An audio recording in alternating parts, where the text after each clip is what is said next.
Ryan Hughes froze outside a crowded mall boutique when he saw a familiar yellow button displayed above the door. Through the glass, Alexis Hughes smiled as she carefully sewed the same yellow button onto a child's jacket. 3 years earlier, he had abandoned her with just $14 and their 2 children convinced she would never recover.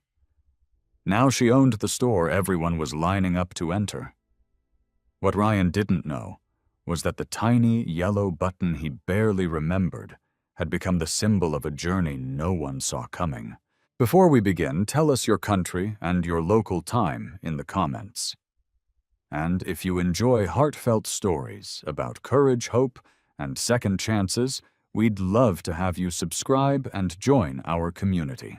3 years earlier, long before anyone in Columbus knew the name Yellow Button Studio, Alexis Hughes measured her days by the sound of an old coffee maker that rattled to life every morning at exactly 5:10 a.m. The apartment was barely large enough for 4 people.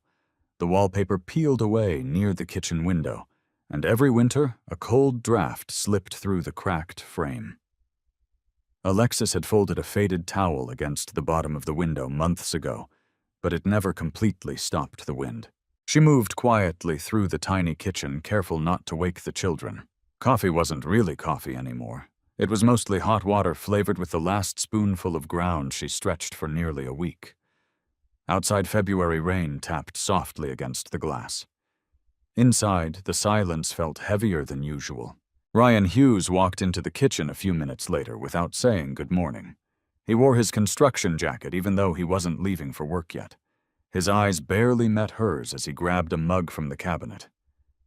"We're almost out of milk," Alexis said gently. Ryan sighed. "Everything's almost out." She looked at him for a moment before returning to packing Caleb's lunch.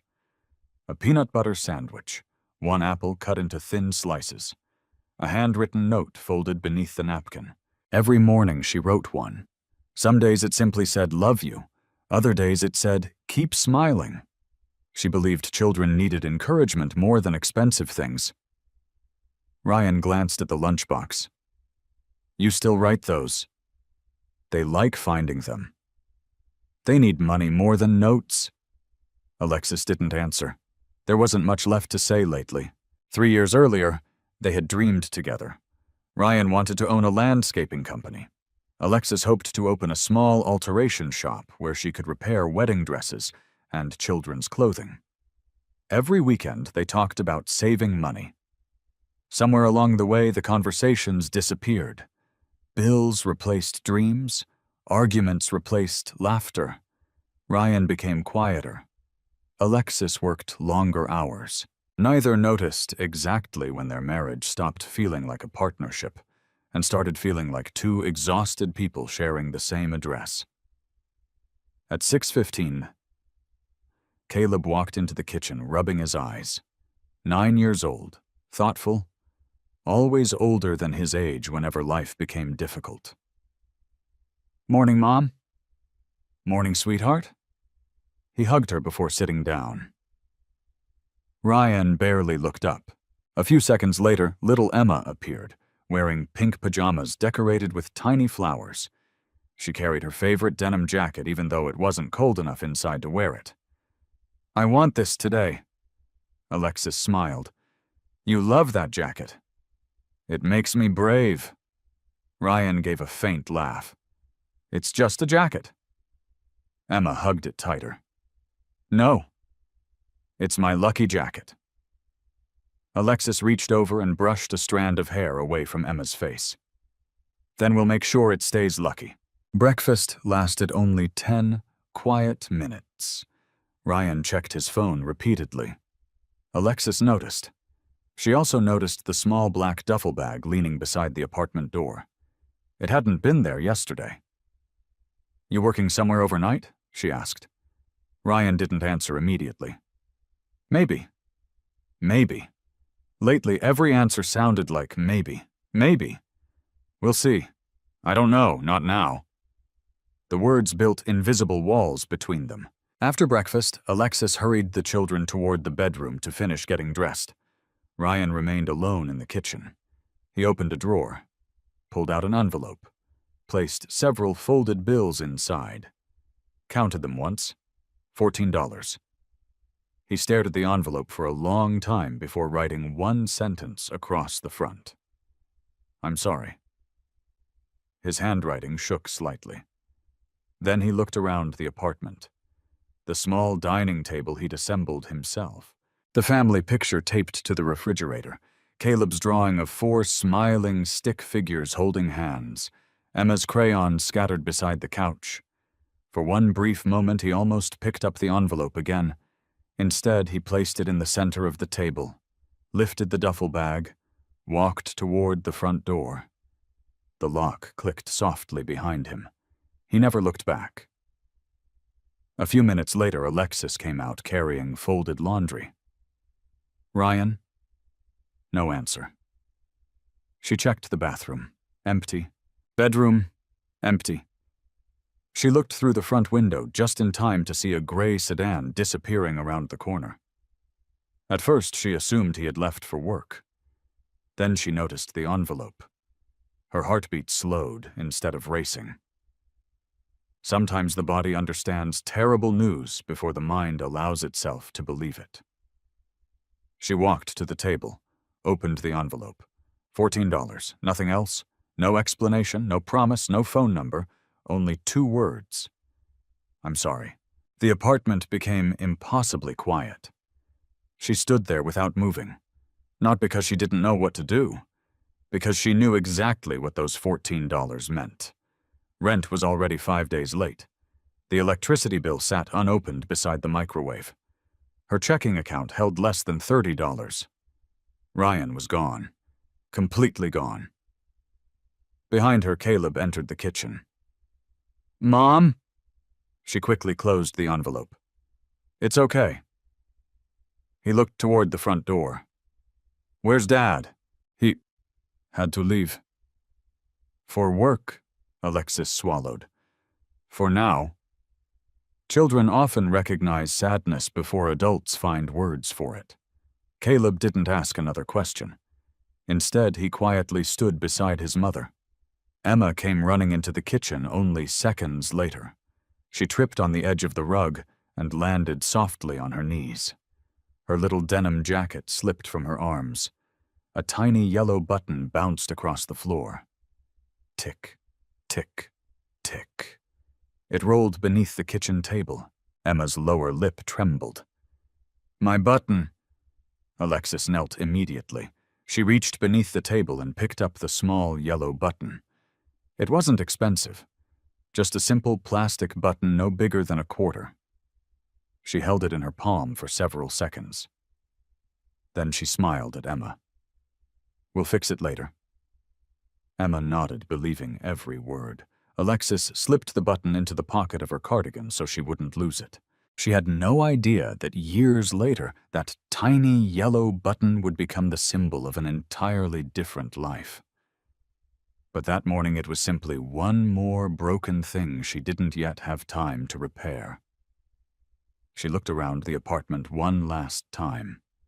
The unpaid bills, the empty chair, the envelope containing $14, her frightened children.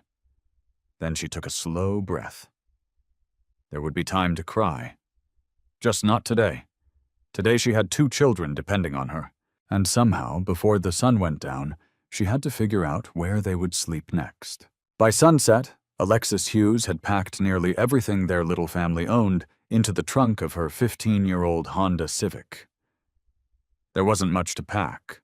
2 suitcases, a laundry basket filled with folded clothes, 1 cardboard box of kitchen supplies, Caleb's backpack, Emma's stuffed rabbit with 1 floppy ear, and a small cookie tin that Alexis kept tucked beneath the driver's seat. Inside the tin rested $14, the tiny yellow button, and the apartment key she no longer needed. She could have thrown the key away. She couldn't bring herself to do it. Some endings deserved a little respect, even when they hurt. The cheapest motel she could find sat on the edge of Columbus, just off Interstate 70. A faded neon sign buzzed weakly above the office, and half the letters no longer lit up after dark. The manager, an older man named Frank, looked at Alexis with tired but understanding eyes. 1 week, he said as he slid the room key across the counter. After that, you'll have to renew. I understand. She counted every dollar carefully. After paying for the room, buying a loaf of bread, peanut butter, a gallon of milk, and a box of cereal, she had less than $8 left. That night, the three of them shared one motel room barely larger than their old bedroom. Caleb quietly unfolded the extra blanket onto the floor. I'll sleep here. No, Alexis replied immediately. We'll figure something out. He smiled. I don't mind. He minded. She knew he did. But children often volunteered sacrifices before adults even asked. Emma climbed onto the bed, hugging her rabbit. Does Daddy know where we are? Alexis paused while folding tomorrow's work clothes. I don't know, sweetheart. Will he come? Alexis looked toward the rain-covered window. I don't know. It was the first honest answer she had been able to give all day. Later that evening, after both children had fallen asleep, Alexis sat alone beside the small motel window. Traffic rolled steadily along the interstate. Headlights came and went. People were driving home. She no longer knew where home was. Her phone buzzed. For one impossible second, she thought it might be Ryan. Instead, it was an automated reminder from the electric company. Payment overdue. She laughed quietly. Not because anything was funny, because sometimes laughter kept tears from taking over. The next morning began at 4:45. Alexis dressed in the motel bathroom so she wouldn't wake the children. She drove across town to the motel where she worked as a housekeeper. By 6 o'clock, she was changing sheets, scrubbing sinks, vacuuming hallways, and smiling politely at guests who barely noticed her. Most people never looked twice at housekeeping staff.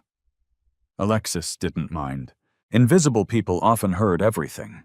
She learned which guests were kind, which ones complained over nothing, which couples celebrated anniversaries, which business travelers called home every night. Watching strangers reminded her that every person carried a story hidden beneath ordinary moments. At noon, she picked up Caleb and Emma from school. After helping them with homework inside the motel room, she left them with coloring books, while a retired teacher staying next door kept an eye on them for 2 hours.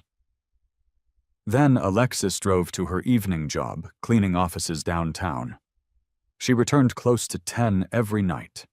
By then, her shoulders ached so badly that lifting her purse felt difficult. Still, once the children fell asleep, another part of her day began. She unfolded an old portable sewing machine onto the tiny motel table. Its motor rattled loudly whenever she pressed the pedal. The machine had belonged to her mother. It wasn't pretty, but it still worked. A neighbor from her old apartment had asked if Alexis could shorten 2 pairs of pants. Another woman needed a broken zipper replaced. Someone else wanted a child's winter coat repaired. The payments were small, $8, $12, sometimes only $5. Alexis accepted every job, 1 stitch at a time. Every night, Caleb tried to stay awake. Need help? You have school tomorrow. I can cut thread. She smiled, only for 5 minutes. Those 5 minutes became 10, then 15. Soon Caleb learned how to organize buttons by size and color. Emma insisted on helping too. She proudly carried tiny plastic containers across the room. This one has blue buttons. This one has white. And this one, she opened her little fist. The yellow one. Alexis looked down. Emma was holding the same button from her jacket. I thought you kept it. I did, Emma giggled. I borrowed it. Alexis pretended to gasp dramatically. So that's where my lucky button went. Emma climbed into her lap. When will you sew it back?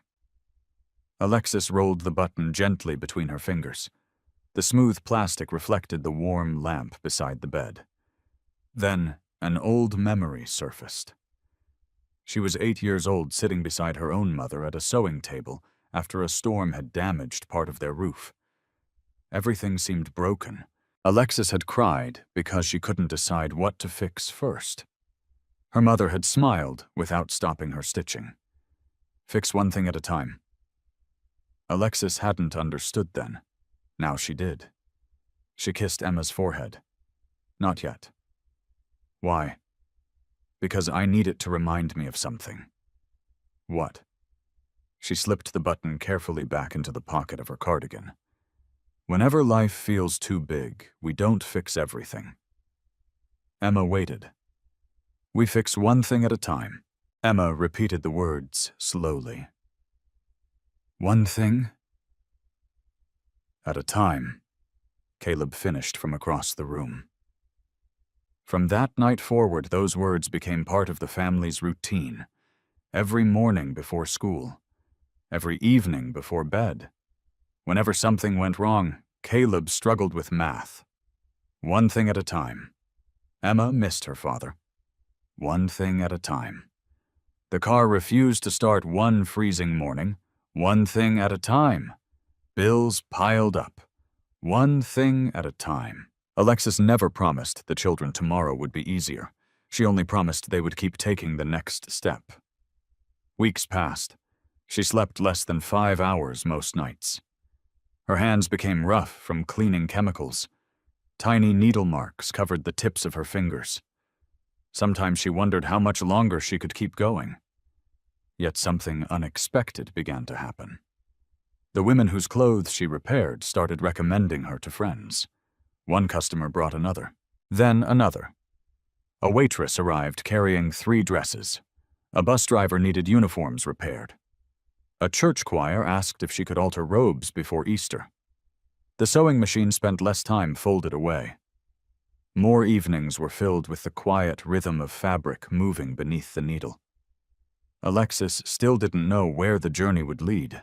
She only knew she wasn't standing still anymore. And deep inside the pocket of her worn gray cardigan, the tiny yellow button rested against her heart, like a silent reminder that no life was rebuilt all at once. Only one careful stitch, one careful choice, and one small act of courage at a time. Spring arrived quietly in Columbus, but Alexis Hughes barely noticed. Her days still began before sunrise and ended well after midnight. The only seasons she truly measured were the stacks of laundry at the motel and the growing pile of garments waiting beside her sewing machine. One Tuesday afternoon, just after finishing her housekeeping shift, she stopped at a neighborhood thrift store hoping to find a winter coat for Caleb before next year. She couldn't afford one now, but sometimes people donated nearly new clothes after the weather changed. As she searched through the racks, an elderly woman struggled to lift a large garment bag onto the counter. Without hesitation, Alexis stepped forward. "Let me help you." The woman smiled. "Thank you, dear. My hands aren't what they used to be." Inside the garment bag rested an ivory wedding dress. Its lace sleeves had torn badly, and several tiny pearls had fallen away from the neckline. The older woman sighed. "I promised a bride I'd have this ready by Friday." Alexis examined the damage almost instinctively. "The lace can be saved." The woman looked surprised. "You sew?" "A little." "A little," she laughed. "Most people wouldn't even know where to begin." Alexis pointed carefully. "The tear should be repaired from underneath, or the stitches will show.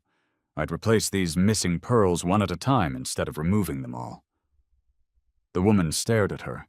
"You've done bridal alterations before." "My mother taught me." There was a brief silence. Finally, the woman extended her hand. "I'm Margaret Sullivan." "Alexis Hughes." Margaret hesitated only a second. "Would you mind coming by my shop after work?" Alexis looked uncertain. "I don't think I can afford alterations." Margaret laughed again. "I'm not asking you to buy anything. I'm asking if you can save my reputation." The little alteration shop sat between a family-owned bakery and a bookstore that smelled of old paper. A faded sign above the window read, "Sullivan Alterations." Inside, every wall was covered with thread buttons, measuring tapes, and half-finished garments. The place felt less like a business and more like someone's lifelong passion. Margaret carefully laid the wedding dress across a large work table. "Show me." Alexis removed her cardigan. As she reached into the pocket, her fingers brushed against the tiny yellow button. She smiled almost unconsciously before placing it back inside. Then she picked up a needle. For nearly 40 minutes, neither woman spoke. Only the quiet sound of thread sliding through fabric filled the room. Margaret watched every movement. Alexis didn't rush. She reinforced the torn lace from behind, matched the old stitching perfectly, replaced each missing pearl one at a time. When she finished, the damaged sleeve looked untouched. Margaret slowly lifted the gown toward the window. Sunlight passed across the repaired lace. She searched carefully for the tear. She couldn't find it. "You hid the repair." Alexis nodded. "My mother always said good alterations shouldn't announce themselves." Margaret lowered the dress. "How long have you been wasting your talent cleaning motel rooms?" Alexis smiled politely. "I'm not wasting it. I'm surviving." Margaret understood the difference immediately. Without another word, she walked toward the front counter. "I've got an extra sewing station." Alexis looked confused. "You could work here." "I can't afford rent." "I didn't mention rent. I don't accept charity." Margaret smiled. "I was hoping you would say that." She pulled out a notebook. "You keep 60%. I keep 40. You use my machines. We split the utilities. If nobody walks through that door, neither of us earns a penny." Alexis considered the offer. It wasn't a gift. It was a partnership. Exactly the kind of opportunity her pride could accept. "When do I start?" Margaret grinned. "Tomorrow." The next afternoon, after finishing her housekeeping shift, Alexis picked Caleb and Emma up from school before bringing them to the shop. Margaret greeted them with homemade oatmeal cookies. Emma looked around in amazement. So many buttons. Shelves from floor to ceiling overflowed with jars of every color imaginable. Blue, red, silver, wooden, crystal, vintage brass. Emma's eyes sparkled. "But I only need one." She proudly pulled the tiny yellow button from her mother's cardigan pocket. Margaret examined it. "That's an ordinary little thing." Alexis smiled. "Not to us." Margaret sensed there was a story behind it. She didn't ask. Some stories needed time before they could be told. Within the first week, Alexis repaired hems, replaced zippers, altered business suits, and resized school uniforms. Her reputation quietly began spreading. One customer returned with 3 friends, another recommended her church group. An elementary school teacher asked if she could repair costumes for the spring play. People noticed something unusual. Alexis never tried to finish quickly. She listened. Customers talked while she pinned hems. A grandmother spoke about her late husband. A young nurse worried about paying student loans. A father wanted his daughter's graduation dress to fit perfectly because his wife wouldn't live long enough to attend the ceremony. Alexis remembered every name, every story, every promise. People came for alterations. Many returned because someone had finally listened. One rainy evening, an exhausted waitress entered carrying a black work uniform. The zipper broke. "I start my shift at 7 tomorrow. I can't buy another one." Alexis checked the clock. It was already nearly 6. "I'll have it ready." The waitress looked relieved. "Really?" Alexis nodded. "I'll stay late." After the customer left, Margaret shook her head. "You know you won't get home before 10. "I know." "You don't have to save everyone." Alexis smiled softly while threading her needle. "I'm not saving anyone. I'm fixing one thing." Margaret laughed. "At a time?" Alexis looked up in surprise. "You've been saying those words under your breath all week." Had she? She hadn't even realized it. Every difficult zipper, every torn sleeve, every nervous customer, one thing at a time. The phrase had become part of her without permission. That night, Caleb finished his homework at a small table in the corner of the shop, while Emma carefully sorted loose buttons into glass jars. Margaret watched the three of them from across the room. The children never complained. Alexis never stopped working. And despite everything life had taken from them, laughter still found its way into the little alteration shop. For the first time since Ryan had walked away, Alexis wasn't merely surviving each day. She was building something. Not a business. Not yet. She was rebuilding trust in herself, in honest work, in the quiet belief that talent, when paired with persistence, could eventually open doors that desperation never could. As Margaret locked the front door that evening, she glanced back at Alexis, finishing one last stitch beneath the warm yellow light. Very few people, she thought, were given the chance to witness the beginning of something extraordinary. She had a feeling she was watching exactly that. The first real test of Alexis Hughes' new beginning did not come from unpaid bills or long working hours. It came from a little boy who walked through the front door of Sullivan Alterations with his head lowered. One Thursday afternoon, the bell above the shop door chimed softly as a woman in a grocery store uniform hurried inside. She looked exhausted. Dark circles rested beneath her eyes, and she carried a paper shopping bag instead of a proper garment bag. "I'm sorry for coming in so late," she said, slightly out of breath. "My son needs these for school." She emptied the bag onto the counter. 3 pairs of jeans, a navy hoodie, 2 button-up shirts. Each item had been patched several times already. The knees were worn thin. One sleeve had almost separated from the shoulder. Alexis gently lifted one of the shirts. "It looks like he's growing faster than the clothes." The woman smiled apologetically. "Faster than my paycheck." Standing behind her was a shy 10-year-old boy named Tyler. He never looked up. Instead, he stared at the floor while twisting the strap of his backpack around his fingers. Margaret quietly walked into the back room, leaving Alexis alone with them. "What happened to the sleeve?" Alexis asked gently. Tyler answered before his mother could. "I got caught on the fence." His mother sighed. "He actually got into a fight." Tyler's face turned red. "They kept calling me poor." The shop fell silent. Alexis glanced toward Caleb, who was finishing homework at the small table near the window. Their eyes met for only a second. Neither of them needed words.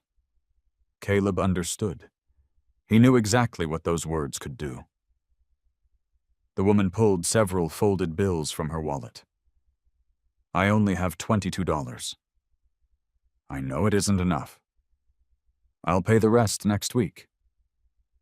Alexis examined every piece of clothing again. She smiled. "It'll be ready tomorrow."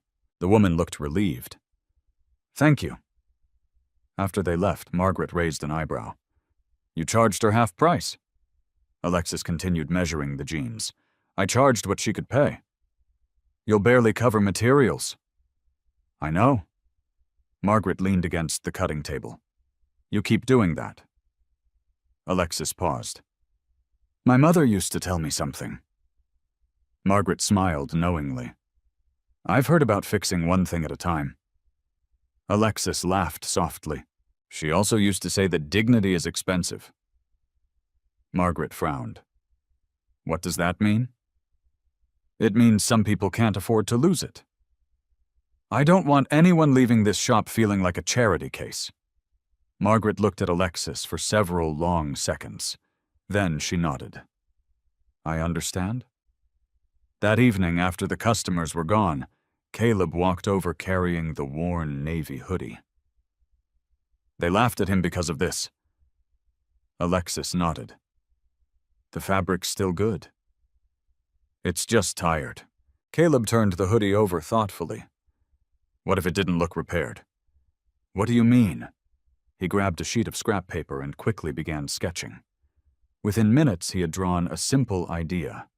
Instead of hiding the patches on the elbows, he redesigned them into bold geometric shapes using contrasting denim. The repair suddenly looked intentional, stylish, modern. Alexis stared at the drawing. "Where did you learn that?" Caleb shrugged. "I just imagined what I'd want." Margaret wandered over. She studied the sketch, then looked at Caleb. "Young man, you've got an eye." The next several hours became something entirely new. Instead of simply repairing old clothes, Alexis and Caleb transformed them. The torn jeans received carefully matched denim panels that looked like designer details. The hoodie gained reinforced elbow patches. The faded shirt sleeves were shortened into fashionable rolled cuffs with decorative stitching. Near midnight, Emma woke from the little cot in the back room where she had fallen asleep.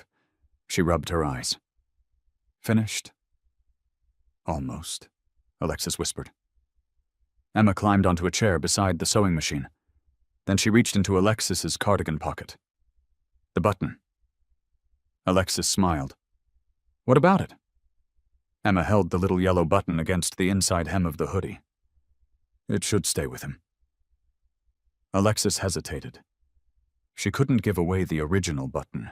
It had become too important. But Emma's idea lingered.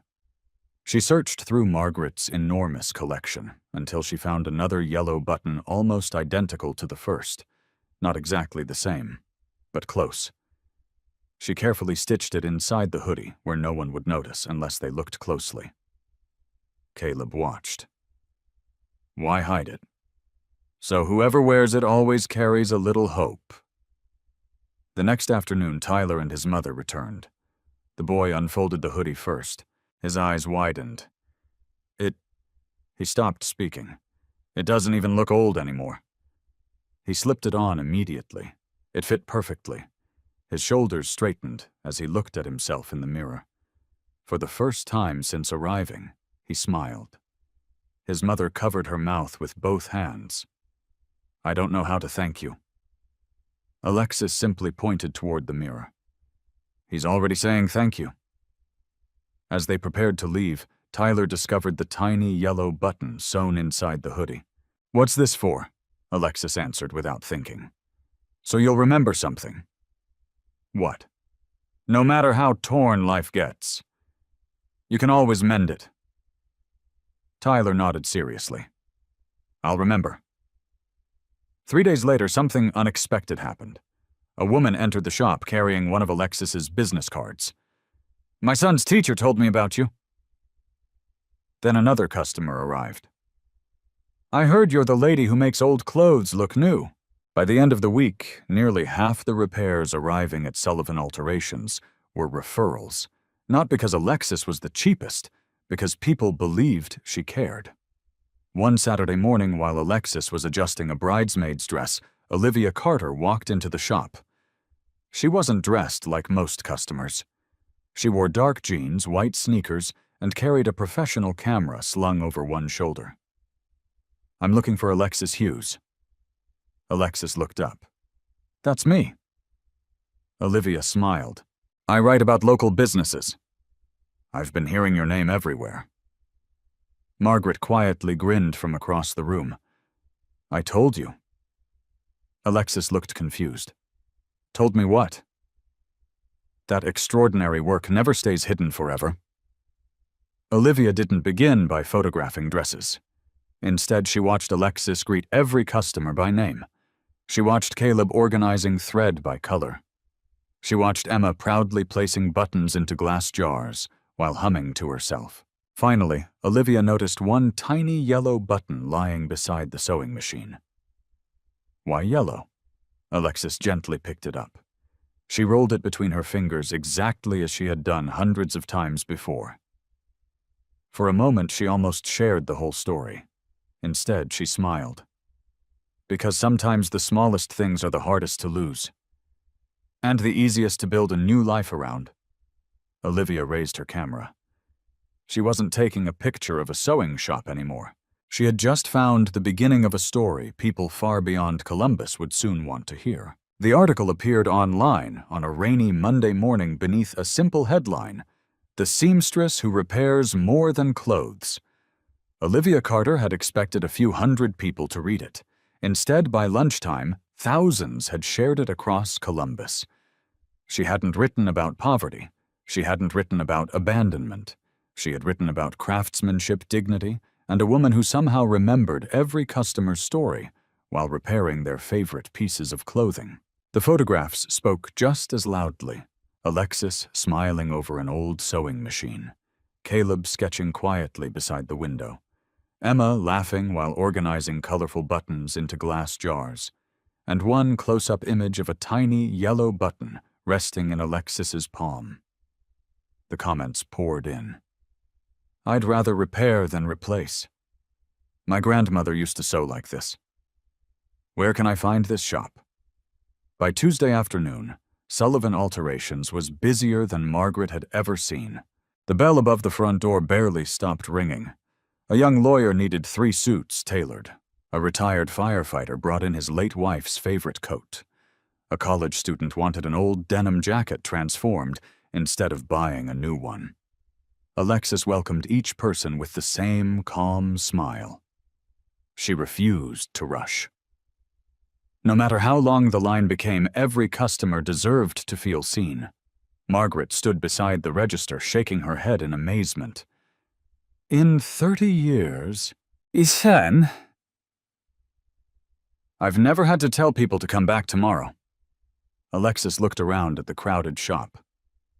"We're going to need better organization." Margaret laughed. "That's the first thing you think about. What else should I think about?" "Getting rich." Alexis smiled without looking up from the jacket she was pinning. "I'd rather get reliable." That answer stayed with Margaret all day. Late that afternoon, the waiting rack had become so full that garments hung from every available hook. Caleb walked through the shop carrying a clipboard. "I made a list." Alexis raised an eyebrow. "What kind of list?" "Orders." He had neatly written every customer's name, phone number, clothing type, deadline, and special request. Margaret examined the pages. "You did all this?" Caleb nodded. "I noticed Mom keeps everything in her head. What happens if she gets too tired?" Alexis reached over and hugged him. "That's smart." He smiled shyly. "I don't want you forgetting people." The notebook became their first real system. Every order, every measurement, every promise. Nothing was left to memory alone. A few days later, another challenge arrived. A woman entered carrying 6 bags of clothing from a local theater company. "We open in 9 days. Our costume designer quit." "Can anyone here help?" Margaret glanced toward Alexis. The amount of work was overwhelming. 16 costumes, buttons, hems, zippers, sleeves, emergency alterations. It would mean working nearly every night until the production opened. Margaret quietly whispered, "You should say no." Alexis looked over the mountain of garments. Then she looked at Caleb. He was already flipping through the order notebook, calculating deadlines.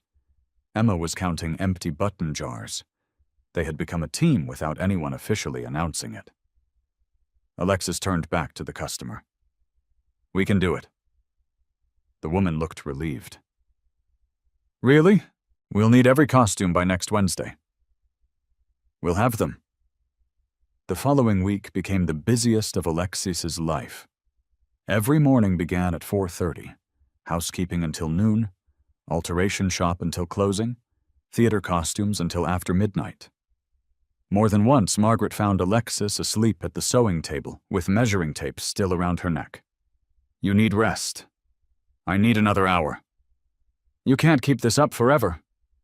"I only need to keep it up until Wednesday." Margaret finally stopped arguing. Instead, she quietly brought homemade soup every evening. On Thursday, she left fresh coffee waiting beside the sewing machine.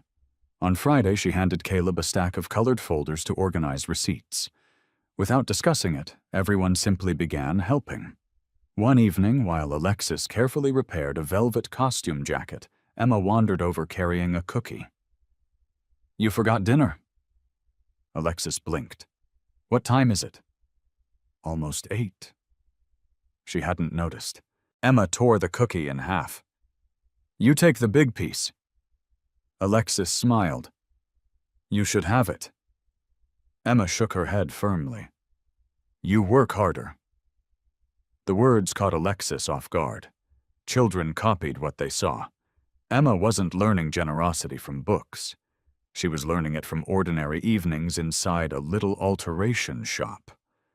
By Wednesday afternoon, every costume hung perfectly pressed and ready. The theater director inspected each one carefully. "I honestly expected emergency repairs." Instead, she found meticulous stitching hidden beneath every seam.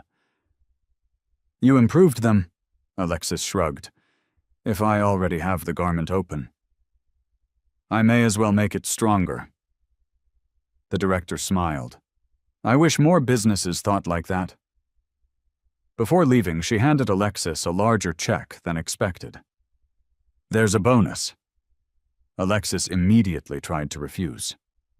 "Our agreement was—" "This isn't charity." The director interrupted gently. "It's appreciation." Margaret watched from across the room. This time Alexis accepted.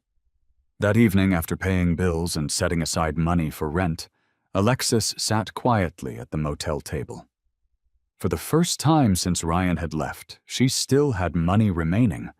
Not much, just enough to matter. She carefully divided the cash into 3 envelopes: living expenses, savings, business. Caleb looked over her shoulder. "You're saving already." She nodded. "For what?" Alexis looked toward the sewing machine. "I don't know yet. But one day, I'd like us to have machines that don't sound like they're falling apart." They both laughed as the old machine rattled loudly beside them, almost as if it objected. The following Saturday, Margaret unlocked the shop early. She found Alexis already inside cleaning the windows. "You know," Margaret said thoughtfully, "most people would have upgraded their car by now. Or found a bigger apartment." Alexis dipped the cloth into the bucket. "Maybe someday." "You don't seem interested in buying things." Alexis stopped wiping the glass. "When you've spent months wondering where your children will sleep, security becomes more beautiful than luxury." Margaret nodded slowly. There it was again. Another lesson hidden inside an ordinary sentence. Later that afternoon, after the last customer left, Alexis opened the little cookie tin she still carried everywhere. Inside lay the original $14. Untouched. Beside them rested the tiny yellow button. Margaret noticed. "You've never spent that money." Alexis shook her head. "I never will." "Why not?" "Because it reminds me where the journey began." She picked up the yellow button and rolled it gently between her fingers. Then she smiled. The $14 were never enough to rebuild a life. She slipped the button back into the tin. But they were enough to remind me that nobody else was going to build it for me. Outside, the evening sun settled over Columbus, casting long, golden reflections across the shop window. Inside, surrounded by thread fabric and quiet determination, Alexis no longer felt like a woman chasing survival. She had become a woman building a future, carefully, patiently, and honestly, one customer, one promise, and one perfectly placed stitch at a time. By early autumn, Sullivan Alterations had become too busy for its little storefront. Not because the shop advertised, not because prices were lower than anyone else's. People came because they trusted Alexis Hughes. One Saturday morning, Olivia Carter returned carrying a folded flyer. "Have you ever heard of the Columbus Handmade Market?" Margaret smiled immediately. "The Fall Craft Fair." Olivia nodded. "They're looking for local makers." "I think you belong there." Alexis looked down at the flyer. We don't really make products. You transform them. Olivia pointed toward a rack of redesigned jackets. And that's exactly what people want. Margaret agreed. You've been creating beautiful pieces from clothes other shops would have thrown away. Alexis hesitated. The booth fee isn't cheap. I checked, Olivia smiled. They're offering one scholarship space for small businesses with community impact. You should apply. That evening after the children had gone to bed, Alexis filled out the application. Instead of writing about profit, she wrote about purpose. She explained that every repaired garment represented another family who didn't have to buy something new. She wrote about dignity, about careful craftsmanship, about making old things valuable again. At the bottom of the application, one question asked, "What inspires your work?" She thought for a long time. Finally, she wrote only one sentence. Every life deserves another chance, just like every piece of fabric. 3 weeks later, an email arrived. Congratulations, your application has been selected.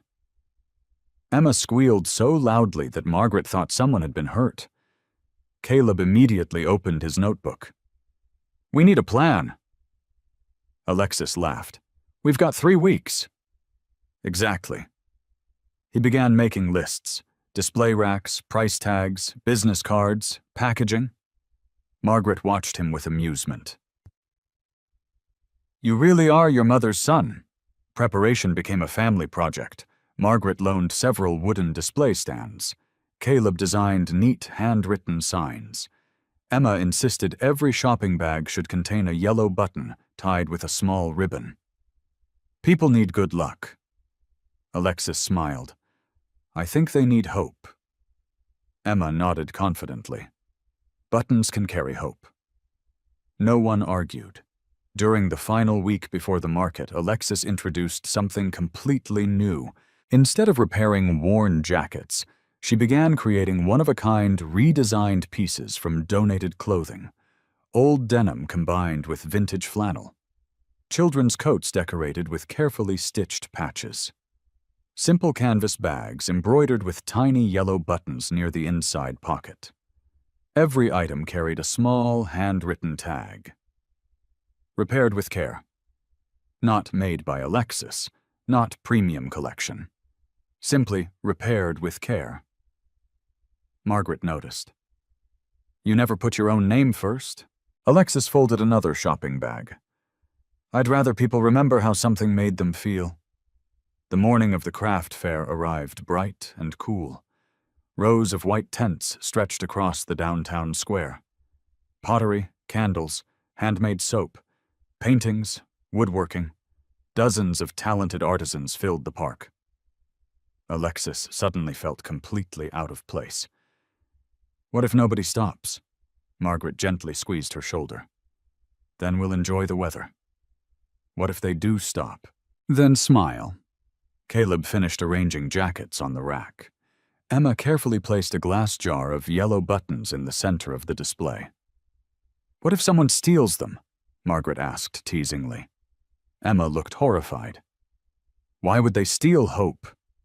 Margaret laughed. Good point. The fair officially opened at 10.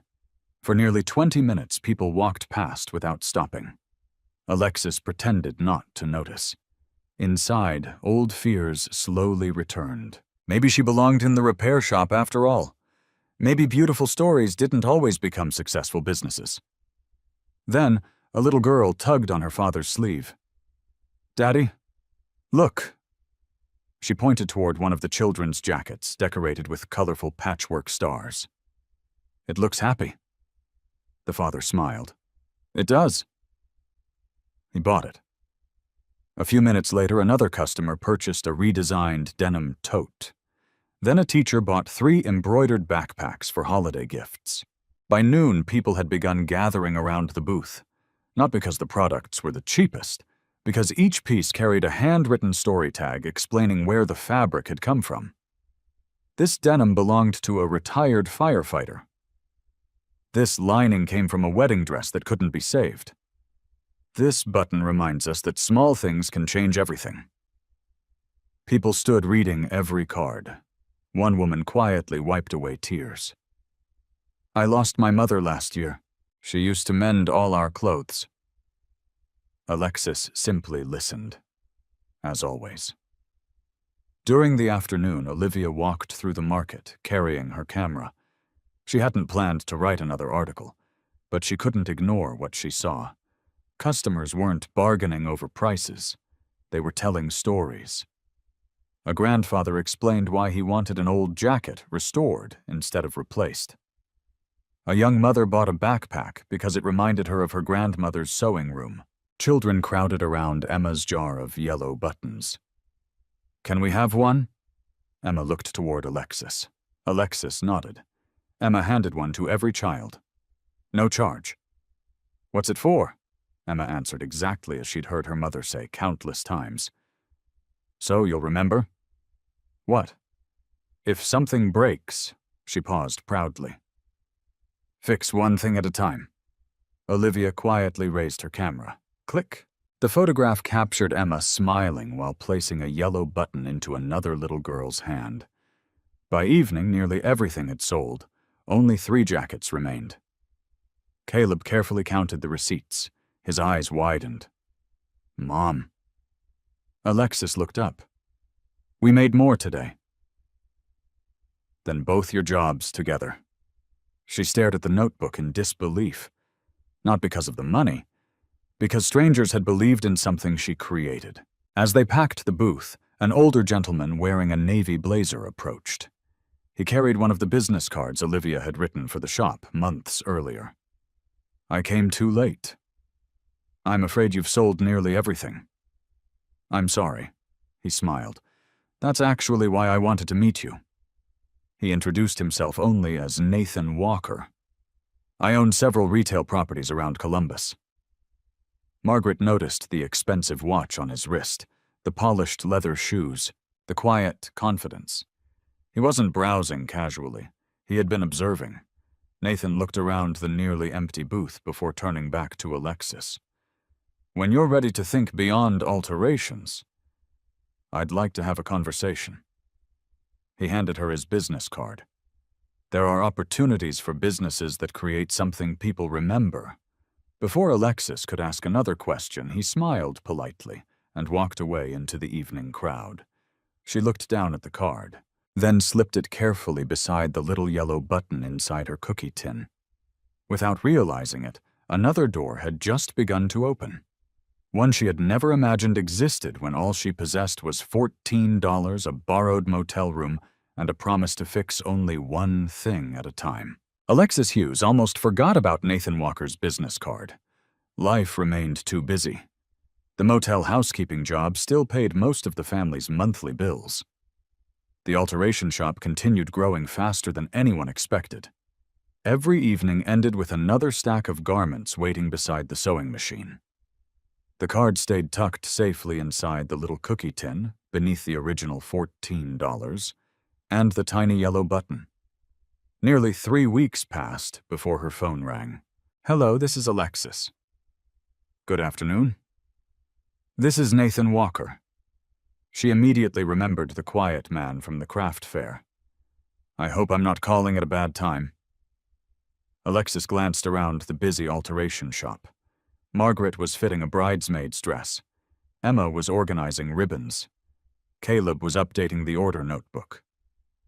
"It's all right," Nathan spoke calmly. "I'd like to invite you to look at a retail space." "I appreciate the offer, but I can't afford a storefront." "I'm not asking whether you can afford it. I'm asking whether you'd like to see it." Curiosity finally overcame hesitation. The following Saturday morning, Alexis drove to Easton Town Center. She had never imagined owning a business inside one of the city's busiest shopping destinations. She almost turned around twice before reaching the entrance. Nathan waited near an empty corner storefront. He wasn't wearing a suit this time, only a light blue shirt with rolled sleeves. It made him look less like a businessman and more like an ordinary neighbor. "I'm glad you came." Alexis looked through the large glass windows. The space wasn't enormous, but sunlight filled every corner. White walls, warm wooden floors, enough room for display shelves and a sewing area near the back. It felt welcoming, not intimidating. "It's beautiful," she admitted quietly. Nathan smiled. "I thought you might say that." He unlocked the door. Inside, their footsteps echoed softly across the empty floor. Alexis slowly walked from one wall to another. Almost without realizing it, she began imagining where things could go. A work table here. A children's corner over there. A fitting area. She suddenly stopped. "I'm sorry." Nathan laughed. "For what?" "I started decorating a store that isn't mine." "You noticed." He leaned against the window. "That's exactly why I wanted you here." She looked confused. Nathan continued. "I own several retail properties. I've learned something over the years. You can tell within 5 minutes whether someone sees a space or a possibility." "You saw possibility." Alexis lowered her eyes. "It doesn't matter. I still can't pay the rent." Nathan remained silent for a moment. Then he asked a question that surprised her. "Why do you still clean motel rooms?" She answered honestly. "Security. You already have enough sewing work." "I know. So why keep both jobs?" She looked towards the window overlooking families walking through the shopping center. "Because I know what it feels like to lose everything. I promised myself my children would never have to wonder where we'd sleep again." Nathan nodded slowly. He respected the answer. Many entrepreneurs talked about chasing dreams. Very few talked first about protecting their families. He reached into his briefcase and removed several papers. "This isn't a loan. It isn't charity. It's a 6-month trial lease." Alexis frowned. "I don't understand." "You'll pay reduced rent. If the business succeeds, we renegotiate. If it doesn't, you walk away. No penalties. No debt." She stared at him in disbelief. "Why would you do that?" Nathan smiled. "Because I've watched hundreds of businesses. The ones that last usually have one thing in common. They're solving something bigger than selling products." He gestured toward her. You don't sell repaired clothing. You restore memories." Alexis felt tears beginning to form. No one had ever described her work that way. Nathan continued. "My mother wore the same winter coat for almost 20 years. When the lining tore, she repaired it herself. She used to tell me," he paused, "things worth loving deserve another chance." Alexis smiled softly. "My mother said something similar." For a few seconds, neither spoke. Two strangers connected by lessons taught decades earlier. Nathan finally broke the silence. "I think your business belongs somewhere more people can find it." Alexis looked around the empty space again. Then she imagined something unexpected. Not rows of expensive clothing, not luxury displays. She imagined children sitting at a little table coloring while their parents waited for alterations. She imagined shelves filled with redesigned jackets carrying handwritten stories. She imagined a glass jar full of yellow buttons near the register. It suddenly felt possible. Later that afternoon, she returned to Sullivan Alterations carrying the proposal. Margaret read every page carefully. Then she placed the papers on the table. "So, what do you think?" "I think I'm terrified." Margaret laughed. "Good. Why good?" "Because only people who care deeply are afraid of getting it wrong." Caleb quietly looked over the floor plan. "Can I say something?" "Of course." "We shouldn't leave this shop." Margaret smiled. "I was wondering when someone would say it." Caleb continued. "This place matters. It gave us a chance." Alexis looked at Margaret. "I was thinking exactly the same thing." Margaret folded her arms. "Then don't leave." Both Alexis and Caleb looked confused. "You don't have to choose." What do you mean? Margaret smiled warmly. Sullivan Alterations stays. You open something new. You've already grown beyond what this little shop was built for. Alexis felt another wave of emotion. You'd really be happy. Margaret pretended to look offended. I'll miss having someone organize my chaos. Emma quickly raised her hand. I can still visit? Margaret laughed. I expect you to. That evening, the four of them measured the empty storefront using the printed floor plan spread across the kitchen table in the motel room. Emma placed little paper circles where flower pots should stand. Caleb sketched shelving ideas. Alexis carefully listed equipment they would need. The numbers quickly became intimidating.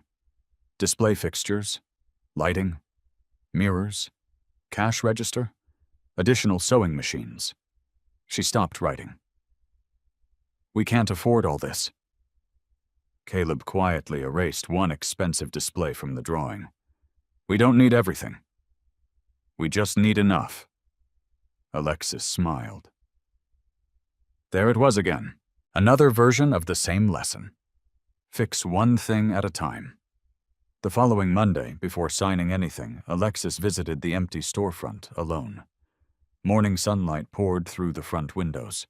She stood quietly in the center of the room, pulled the cookie tin from her handbag, opened it. Inside lay the $14, untouched. Beside them rested the tiny yellow button. She picked up the button and held it toward the light. 3 years earlier, she had been standing in a motel room wondering how to survive another week.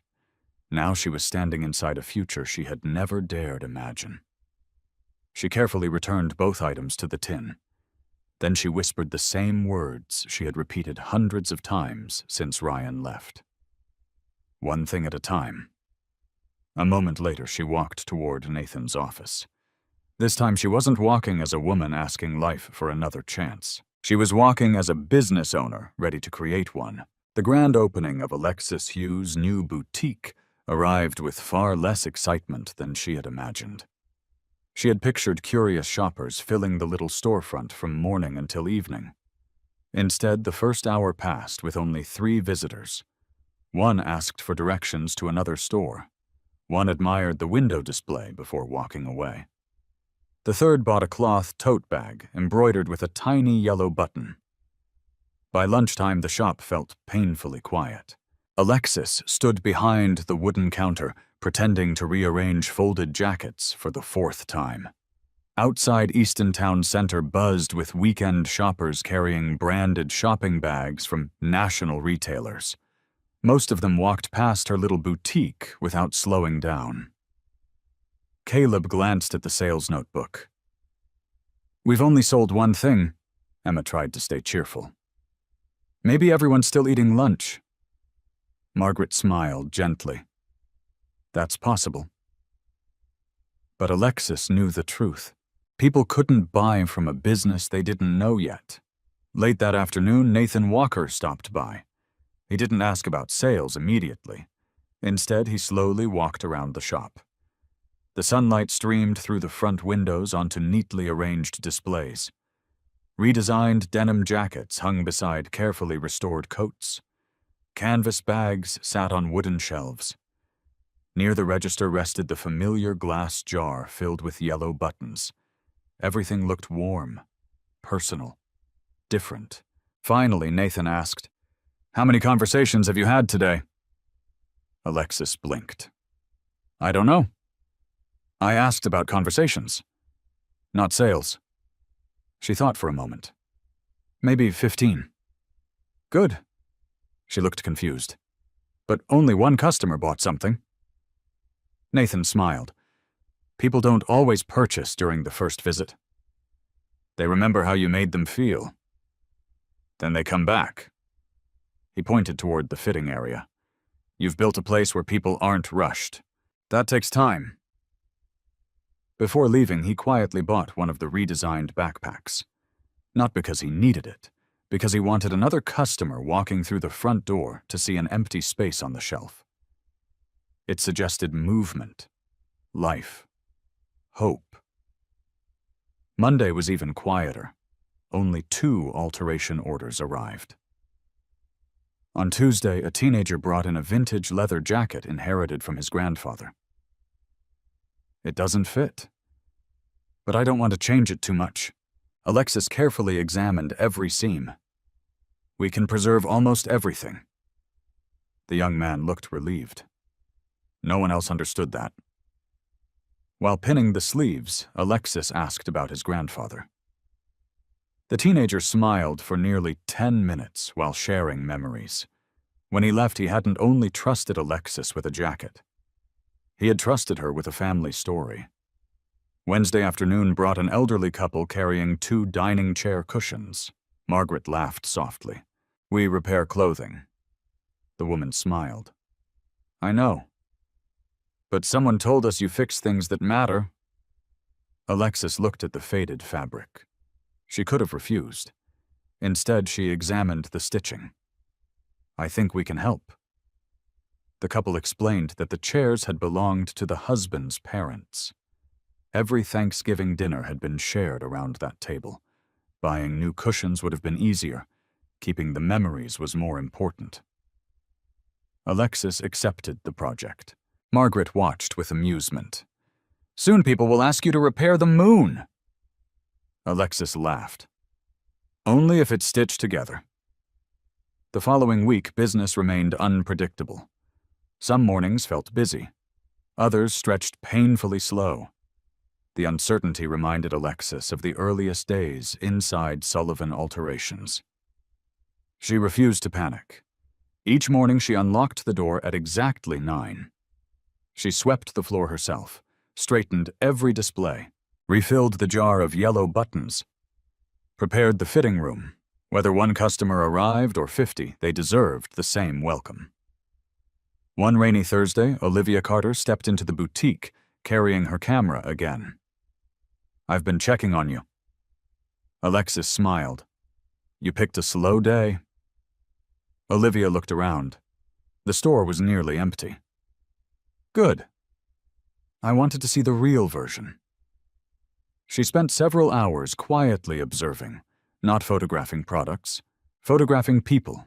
Alexis kneeling to help an elderly customer adjust a coat. Emma giving a yellow button to a nervous little girl waiting while her mother tried on a dress. Caleb updating the order notebook with careful handwriting. Margaret laughing while teaching a teenager how to sew a missing button himself. Olivia noticed something unusual. Whenever someone left the store, they almost always smiled, even if they hadn't purchased anything. Before leaving, Olivia asked one final question.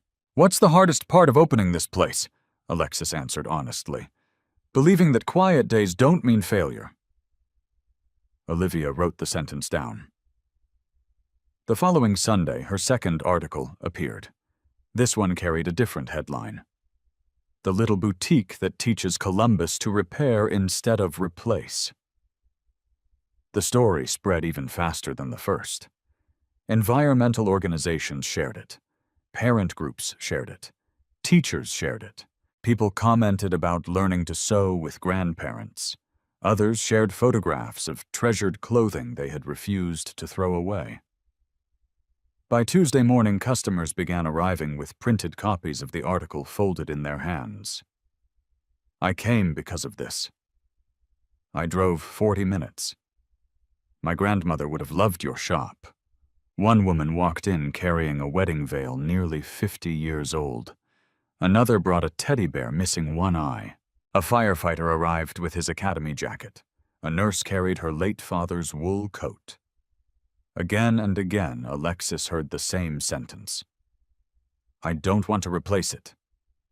I want to keep it. The boutique slowly became something unexpected. Not simply a clothing business, a place where memories received another chance. One afternoon, Emma noticed something outside the front window. Mom, look. A line. Only 4 people. But they were waiting before opening time. Alexis stood quietly beside her daughter. She remembered standing in front of this same window weeks earlier, wondering if anyone would ever come. Now strangers waited patiently just to walk inside. Caleb looked at the growing order notebook. "We're almost full for next week." Margaret smiled proudly. "I think we have another problem." "What?" "We're running out of room." Everyone laughed. That evening, after locking the door, Alexis remained inside alone for a few extra minutes. The boutique was silent. Golden evening light reflected across the polished wooden floor. She opened the cookie tin. The $14 remained untouched. The tiny yellow button rested beside them exactly where it always had. She realized something. There had been a time when those $14 represented everything she had left. Now they represented something entirely different. Not loss, proof that beginnings didn't have to look impressive. They only had to be real. She gently closed the tin and looked around the boutique one more time. The slow days hadn't defeated her. The quiet weeks hadn't frightened her away, because long before customers believed in this business, she had learned to believe in herself, and that she realized had been the most important repair of all. The holiday season transformed Alexis Hughes' little boutique faster than anyone expected. By the first week of November, every appointment book was full. Customers booked alteration sessions nearly 3 weeks in advance. Holiday dresses, winter coats, business suits, family heirlooms. Even redesigned jackets from the craft fair had become difficult to keep on the shelves. Every evening after locking the front door, Alexis and her family remained inside for another 2 hours, preparing orders for the following day. One Friday night, Caleb looked up from the growing stack of invoices. "Mom, I think we're behind." Alexis stopped folding a finished coat. "How far?" "About 23 orders." Margaret, who had driven over from Sullivan Alterations to help, laughed softly. "I've never been happier to hear bad news." Alexis smiled. "We can't keep customers waiting." Margaret became serious. "Then stop trying to do everything yourself." Alexis looked around the shop. She knew Margaret was right. Every machine was running. Every table was covered. Every family member was helping. Yet there still weren't enough hours.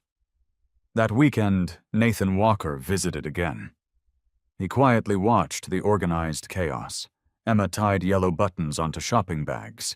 Caleb updated delivery schedules. Margaret adjusted a wedding dress. Alexis moved from sewing machine to fitting room without sitting down once. Nathan finally asked, "How many people work here?" Alexis smiled tiredly. "Officially, 1. He raised an eyebrow. "I count 4. Emma proudly raised her hand. "I'm important." Everyone laughed. Nathan looked at Alexis. "You're no longer building a job. You're building a company." The words lingered in her mind long after he left. A company? She had never thought of herself that way. The following Monday, something happened that changed everything. A young woman entered carrying a resume instead of clothing. "My name is Danielle Brooks. I heard you might be hiring." Alexis looked surprised. "We're not." Danielle nodded politely. "I understand." "I just thought I'd ask." As she turned to leave, Alexis noticed something. The resume was worn, folded several times. She had carried it into many businesses before this one. "Wait." Danielle stopped. "Tell me about yourself." Within minutes, Alexis learned that Danielle was a single mother raising a 6-year-old daughter. She had worked in a garment factory that closed unexpectedly. For 3 months, she had searched for work. No one wanted to hire someone who needed flexible hours for child care. After Danielle left, Alexis stood quietly behind the counter. Margaret already knew what she was thinking. "You're considering it. We can't afford another employee. You also can't keep working 18-hour days." Alexis looked toward the busy fitting room. That evening, she sat at the kitchen table, with Caleb reviewing finances. He carefully totaled every expense, Rent, utilities, fabric, supplies, savings. Finally, he looked up. If sales stay the same, we could hire someone. What if sales slow down? Caleb thought for a moment. They might. But people also believed in you before this store existed. Alexis smiled. Her son had learned confidence slowly, one careful step at a time, just like she had. The next morning she called Danielle. Can you come in this afternoon? Danielle arrived 20 minutes early. Alexis offered her a simple position. Part-time? Flexible hours? Training included? Danielle's eyes filled with tears. I don't know what to say. Alexis smiled gently. Just do good work. By the end of the week, Danielle had learned how the boutique operated. She quickly noticed something unusual. Every garment carried a handwritten customer note. Favorite color, special occasion, family story, important deadline. Why write all this down? Alexis answered while pinning a blazer. Because people remember when someone remembers them. Danielle nodded slowly. No manager had ever taught her that before. Business continued growing. Within another month, even Danielle wasn't enough. A local church recommended another experienced seamstress named Monica. Soon afterward, Margaret introduced Evelyn, a widow who had once owned a small tailoring business before retiring. Instead of hiring the most experienced applicants, Alexis asked everyone the same question. Why do you want to work here? One candidate answered, I need a paycheck. Another replied, I like fashion. Danielle had answered differently. I want my daughter to see me rebuilding. Monica answered, I've spent too many years feeling invisible. Evelyn smiled before saying, I miss creating something that matters. Alexis hired all three, not because of perfect resumes, because of honest answers. The boutique slowly changed. The sewing machines no longer fell silent when Alexis stepped away. Customers recognized familiar faces. Laughter drifted from the workroom nearly every afternoon. One evening, Emma looked around the busy workshop. We have a lot of moms now. Danielle smiled. We sure do. Emma thought carefully. Maybe that's because moms fix everything. Everyone laughed. Margaret leaned toward Alexis. She's not entirely wrong. A few days before Christmas, Danielle quietly approached Alexis after closing. I wanted to thank you. You already have. No. Danielle shook her head. I mean, really. She pulled a folded drawing from her purse. My daughter made this. The crayon picture showed 4 women sitting behind sewing machines. Above them was a crooked yellow sun. At the top, she had written, My mommy has friends at work. Alexis looked at the drawing for a long time. Sometimes success couldn't be measured in sales reports. Sometimes it arrived in crayon. That night after everyone left, Alexis gathered the small team together. I have something for each of you. She handed everyone a tiny cloth pouch. Inside rested a simple yellow button attached to a handwritten card. The card read, Thank you for helping people believe broken things can become beautiful again. Danielle immediately smiled. I'm keeping this forever. Monica slipped hers carefully into her wallet. Evelyn fastened hers inside her sewing basket. Margaret quietly held hers without speaking. She already understood. The yellow button no longer belonged only to Alexis. It had become a promise shared by everyone inside the boutique. As Christmas lights reflected across the front windows, Nathan walked past the store unexpectedly. He paused outside without entering. Inside, he watched 4 women laughing together while folding finished garments. Emma danced around with ribbon. Caleb organized tomorrow's deliveries. Alexis stood in the center of it, all smiling as she listened, rather than speaking. Nathan quietly continued walking. He didn't need to interrupt. The business was no longer surviving because of one remarkable woman. It was growing because she had learned something even more valuable than perseverance. She had learned how to lift other people while climbing herself. And that Nathan thought was the kind of success that lasted far longer than profits. By the beginning of the third spring, the little boutique at Easton Town Center no longer felt like a new business. It had become part of people's routines. Teachers stopped by after school. Office workers visited during lunch breaks. Grandparents brought treasured quilts. Young couples carried wedding outfits that deserved one last adjustment before the biggest day of their lives. Customers no longer said, "I found your shop." They said, "I'm back." That difference meant everything to Alexis Hughes. One Wednesday morning before opening, she stood alone in front of the display window. Instead of expensive decorations, the centerpiece remained the same glass jar filled with yellow buttons. Below it sat a small wooden sign.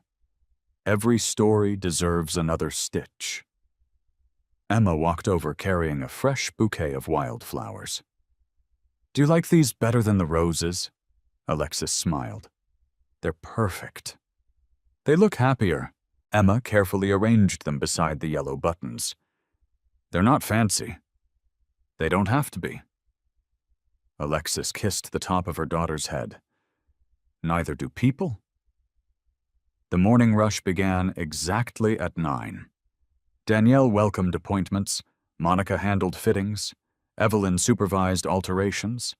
Margaret visited twice each week now, refusing every offer of payment. "I already got paid," she always joked, "watching this place grow." Although business was thriving, Alexis refused to let standards slip. Every Monday morning began with the same meeting. Not about sales, not about profits. Instead, Alexis asked only 3 questions. Did anyone leave disappointed? Did we keep every promise? Whose story stayed with you this week? The conversations often lasted longer than the work itself. Danielle spoke about a little girl whose first choir dress had belonged to her older sister. Monica remembered a veteran who wanted his military jacket repaired before visiting an old friend's funeral. Evelyn talked about an elderly widow who cried when her husband's favorite sweater fit again after months of careful weight loss following illness. Alexis listened quietly. "Never forget," she said. "People trust us with memories. Treat them that way." One afternoon, Nathan Walker arrived carrying a rolled-up set of architectural drawings. "I'd like your opinion." Alexis spread the blueprints across the work table. The drawings showed the neighboring retail space. Nathan pointed toward the shared wall. "The tenant is relocating. That unit will be empty next month." Alexis looked at him, and I wondered whether you'd like to expand." She stared at the plans. Double the workspace, additional fitting rooms, a classroom, storage. The possibilities seemed endless. But she didn't answer immediately. That evening after closing, she walked slowly through every corner of the boutique.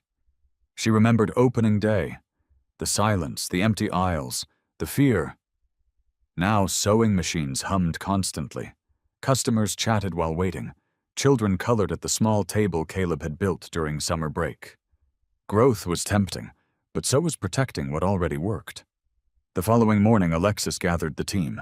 Nathan explained the opportunity. Monica looked excited. "We could accept more orders." Danielle added, "We wouldn't have to turn people away anymore." Evelyn smiled thoughtfully. "We could teach sewing classes." Emma nearly bounced out of her chair. "And have a bigger button jar." Everyone laughed. Only Caleb remained quiet. Alexis noticed. "What are you thinking?" He looked at the blueprints. "I don't think we should make the store bigger." The room became silent. Nathan leaned forward with interest. "Why not?" Caleb answered carefully. "Because I think the people are what need to grow." Everyone looked at him. He continued. "Mom always says this place isn't about clothes. If we just make the building bigger, nothing really changes. But if more people learn how to do what all of you do, Then maybe there'll be more places like this. Even Nathan smiled. That's an interesting idea. The conversation shifted. Instead of discussing retail shelves, they began discussing opportunities. Training apprentices, helping unemployed parents, teaching repair instead of replacement, sharing skills that could become careers. Alexis looked around the table. Suddenly, the expansion no longer felt like adding square footage. It felt like multiplying hope. Several weeks later, construction began. The neighboring wall came down. Dust filled the air. Temporary partitions covered the shop windows. Customers patiently stepped around ladders and paint buckets. No one complained. In fact, many offered encouragement. A retired carpenter volunteered to build shelving at cost. A florist donated plants. One customer quietly paid for new chairs without leaving a name. When Alexis tried to discover who had purchased them, the furniture company simply smiled. The customer asked to remain anonymous. She never learned the identity, but she remembered the kindness. During construction, Caleb designed a large wooden wall inside the new space. Instead of the artwork, he suggested something different, a collection of handwritten cards. Each visitor could answer one question. What has been repaired in your life? Within days, the wall began filling. My relationship with my daughter. My confidence after cancer. My marriage. My faith. My favorite coat. My broken heart.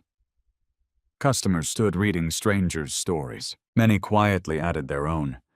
The boutique became more than a business. It became a place where people believed healing was possible. On the day construction finished, Nathan visited once more. He slowly walked through the expanded space. Additional sewing stations lined one wall. A bright classroom occupied the back corner. Large windows filled everything with sunlight. You've done something unusual, he said. Alexis looked around. What do you mean? I've helped hundreds of businesses expand.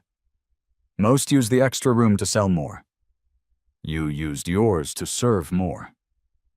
Alexis smiled. I already have enough. Nathan looked genuinely curious. What does enough mean to you? She thought for a moment.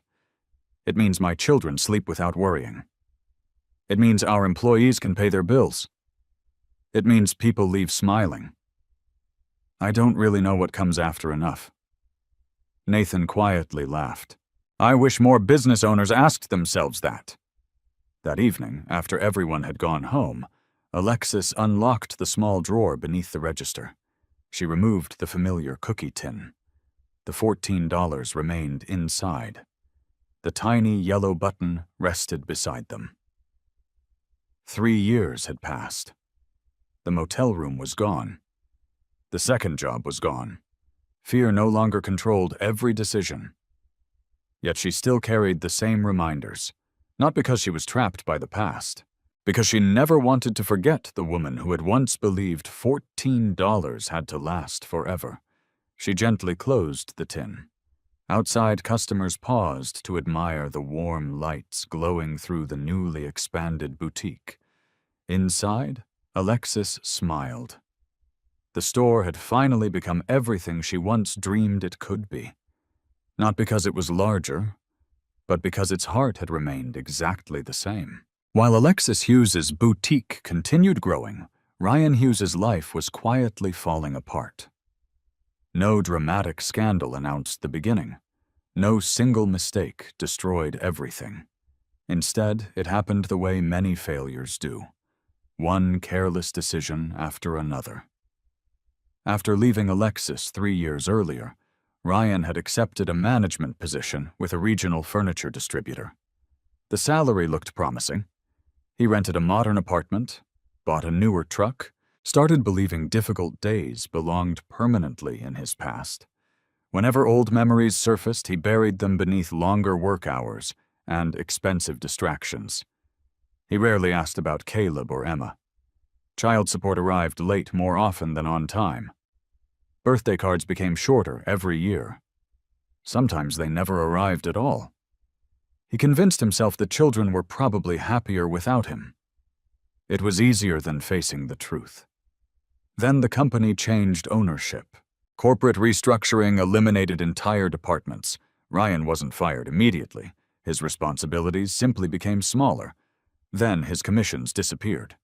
6 months later, his position disappeared too. The severance package looked generous until the bills arrived. The apartment lease, truck payments, credit card balances, health insurance. For the first time in years, Ryan calculated every dollar before buying groceries. He told himself unemployment would be temporary. It wasn't. Weeks became months. Interviews led nowhere.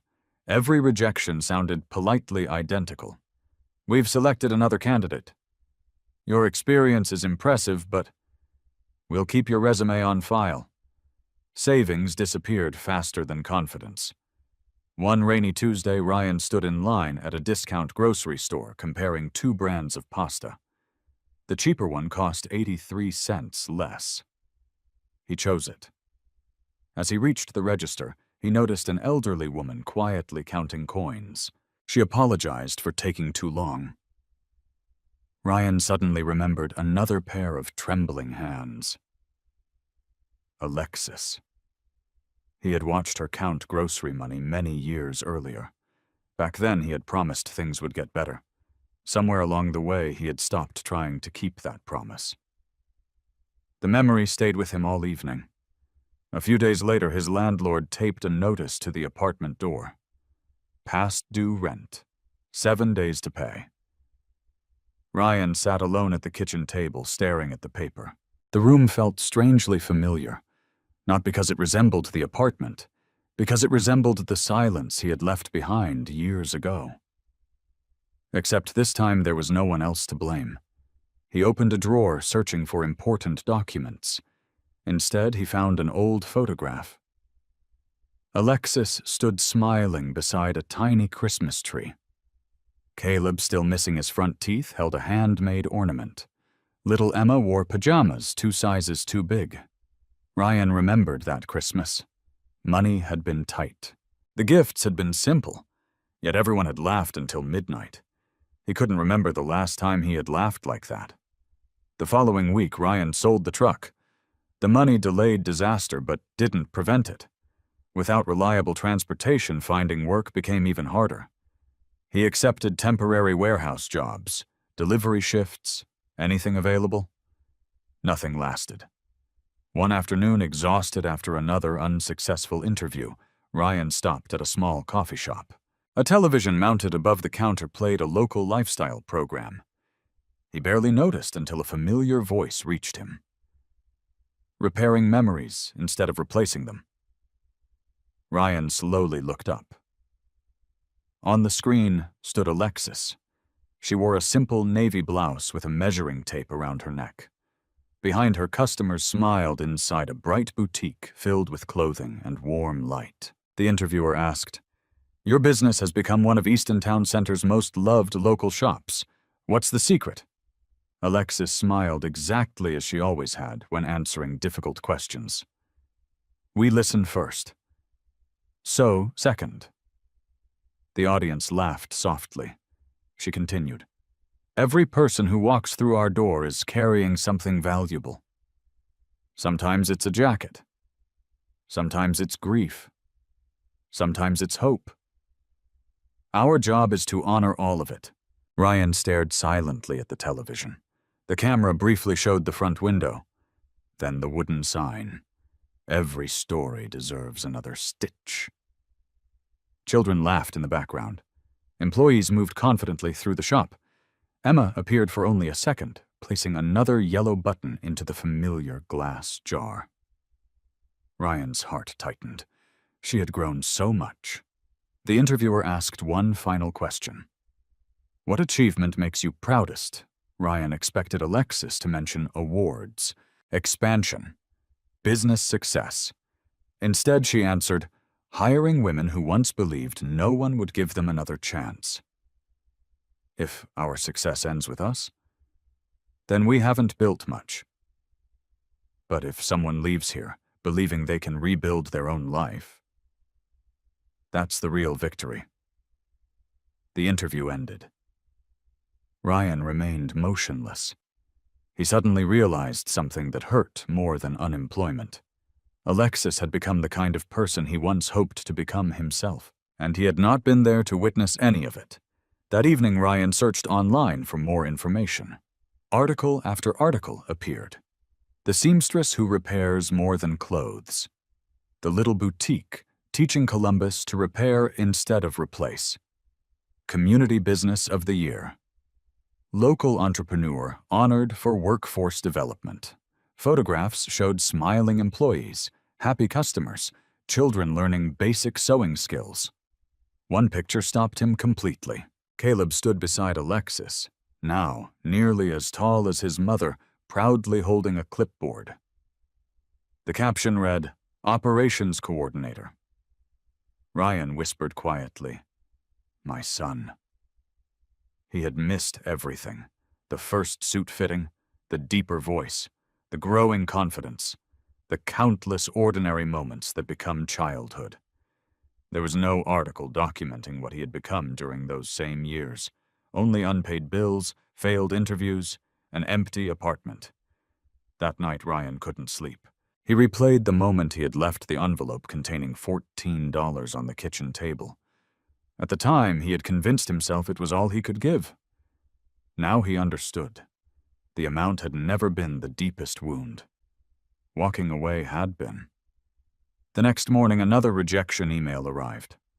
Ryan closed the laptop without reading the entire message. Instead, he picked up the old family photograph once more. For the first time in years, he allowed himself to ask a question he had avoided. Not why his life had fallen apart, but who he had become while trying to escape responsibility. Outside rain tapped softly against the apartment window. Inside, Ryan realized success could disappear. Money could disappear. Jobs could disappear. But some losses were measured by birthdays, missed promises broken, and children raised without their father. Those were the debts no paycheck could ever fully repay. Ryan Hughes stood outside Easton Town Center with his hands buried deep inside the pockets of an old jacket. It was colder than he expected. Or perhaps it only felt that way because he had spent nearly 20 minutes trying to gather enough courage to walk through the entrance. In his wallet sat exactly $28, not much more than the $14 he had once left behind. The thought refused to leave him. He wasn't there to ask for money. He wasn't even sure why he had come. Perhaps he simply needed to see the life Alexis had built with his own eyes. Inside the shopping center, families wandered beneath bright skylights. Children laughed. Music drifted softly through the corridors. Ryan followed the directory until he found the boutique. Then he stopped. The storefront was larger than he had imagined. Warm wooden shelves, bright windows, fresh flowers. Customers moved comfortably between displays, while employees greeted them by name. Above the entrance hung a simple sign, "Every story deserves another stitch." Ryan felt something tighten in his chest. This wasn't just a successful business. It felt alive. Through the front window, he saw Alexis helping an elderly woman try on a tailored winter coat. Her movements remained calm, patient, exactly as they had been years ago when she patiently taught Caleb how to tie his shoes. Only now confidence had replaced exhaustion. She laughed at something the customer said. Ryan realized he hadn't heard that laugh in years. He almost turned around. Then Emma appeared. She was no longer the tiny little girl who had cried over a missing yellow button. She carried herself with cheerful purpose, placing folded shopping bags near the register. Ryan barely recognized her. Caleb emerged from the back room carrying a clipboard. Tall, broad-shouldered, focused. He stopped to answer an employee's question before checking another appointment schedule. Ryan stared silently. His son had become a young man, and Ryan had missed every step between. Before he realized what he was doing, he pushed the door open. A small bell chimed overhead. Danielle smiled politely. "Welcome. Feel free to look around." Ryan nodded quietly. Thank you. He walked slowly through the boutique. Each display carried handwritten notes explaining where the fabrics had come from. A restored military jacket, a redesigned children's backpack, a quilt sewn from old family shirts. Nothing felt mass-produced. Everything carried a story. Near the register stood the familiar glass jar, overflowing with yellow buttons. Ryan couldn't stop looking at it. Emma noticed. They're free. Ryan turned. I'm sorry. She smiled. You can take one. It's to remind people that small things matter. He swallowed hard. I remember. Emma tilted her head slightly. Something about the stranger felt oddly familiar. Before she could think further, another customer called her name. She hurried away. Ryan gently picked up one yellow button. It looked almost identical to the one Emma had lost years ago. His fingers trembled. Across the room, Alexis looked up from pinning a customer's sleeve. For a brief moment, her eyes met his. Time stopped. Neither spoke. The customer noticed Alexis had suddenly become distracted. Is everything all right? Alexis quietly nodded. Yes. Excuse me, just one moment. She handed the garment to Monica and slowly walked toward the front of the shop. Ryan remained standing exactly where he was. He had rehearsed dozens of speeches. Every word disappeared. Alexis stopped a few feet away. Neither smiled. Neither looked angry. Only surprised. Hello, Ryan? Her voice remained calm. Hi. He looked down briefly. You've done well. She glanced around the boutique. We've been blessed. Silence returned. Customers continued shopping. The world moved normally around them, only they remained frozen in another time. Ryan finally spoke. I saw you on television. Alexis nodded once. I didn't expect, he searched for the right words. All this. She answered honestly. Neither did I. Emma looked over curiously from the register. Mom. I'm all right. I'll be there in a minute. Ryan noticed the way Alexis immediately reassured her daughter. Protective, present, exactly as she had always been. He realized she had carried that responsibility alone for years. I owe you an apology. Alexis didn't interrupt. I should have said that a long time ago. You should have. I know. He looked around once more. I kept thinking I left because I had nothing. His voice became quieter. But I understand now. I left when you needed me most. Alexis didn't deny it, because it was true. Ryan reached into his wallet. He removed a folded photograph. The old Christmas picture. I found this. I've been carrying it. Alexis accepted it gently. She smiled sadly at the younger versions of themselves. So much has changed. Ryan nodded. Too much. For another long moment, neither spoke. Finally, Caleb approached. Mom. He stopped after seeing the stranger's face. Recognition came slowly, then all at once.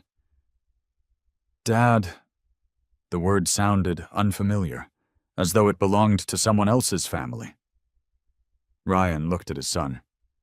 You've grown, Caleb answered politely. So have you. The sentence carried no anger, only distance. Emma joined them. She looked from Alexis to Caleb, then back to Ryan. Her eyes widened. Daddy. Ryan felt tears threaten for the first time in years. She remembered him, even if only faintly. He managed a small smile. Hi, sweetheart. Emma stepped closer, but remained beside Alexis. Not out of fear, out of habit. That realization hurt more than any accusation could have. Danielle quietly guided customers toward another fitting area, giving the family privacy without making a scene. Margaret, who had been organizing fabrics in the back, noticed Ryan through the doorway. She recognized him immediately. but she said nothing. This moment belonged to Alexis. Ryan looked toward the children. I know I missed almost everything. Neither child answered, because there was nothing to argue about. The years spoke for themselves. Ryan turned back to Alexis. I don't expect forgiveness today. I don't expect anything. He struggled again. Needed you to know that I'm sorry. Alexis studied him carefully. She saw someone very different from the man who had walked away years earlier. Older, tired, humbled. Regret had replaced pride. But regret could not erase history. Still, hatred had long ago disappeared from her heart. She had been too busy rebuilding her life to keep feeding old wounds. She looked toward the boutique around them, toward the employees laughing softly in the workroom, toward the customers browsing peacefully, toward the children who had grown into kind people despite heartbreak. Then she folded the old family photograph carefully and handed it back to Ryan. You should keep it. He accepted it silently. For the first time since entering the boutique, he understood something with complete clarity. Alexis had not merely survived the day he left. She had built an entire future beyond it.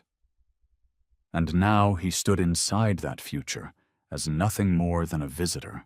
Ryan Hughes returned to the boutique the following afternoon. This time he arrived before opening hours. He didn't want customers watching a conversation that belonged only to one family. The front lights were already on. Inside, Alexis arranged garments on display racks while soft music played in the background. When she noticed him through the window, she unlocked the door without surprise. Come in. Ryan stepped inside quietly. The boutique felt peaceful before business hours. Sunlight spilled through the front windows onto polished wooden floors.